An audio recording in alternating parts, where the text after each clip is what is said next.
Bwana Yesu asifiwe, watu wa Mungu. Tunamshukuru Mungu sana kwa ajili ya maombi haya, maombi ya siku 40. Kwa kweli Mungu wetu ametufanikisha na tumemwona akiwa pamoja nasi. Nishukuru sana washirika wote kwa kuitikia maombi haya, na siku ya leo tunaenda kuhitimisha.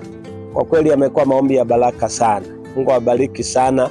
Lakini pia tunaendelea kuwashukuru viongozi wetu walioleta maono haya.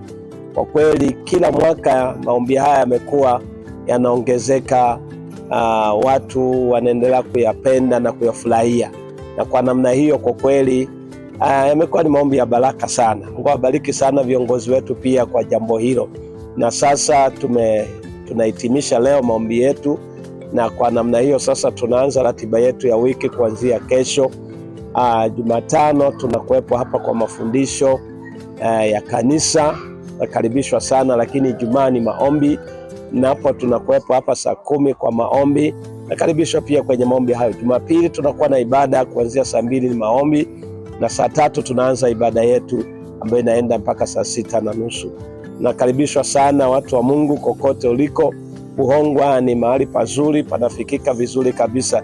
Hivyo watu wa Mungu wote ambao wako hapa Buhongwa na wanaozunguka Buhongwa na jiji lote la Mwanza, karibu sana, maana Buhongwa panafikika vizuri kabisa. Mungu awabariki. Asanteni sana. Naitwa Peter Shimba, mchungaji FBC Buhongwa. Amen.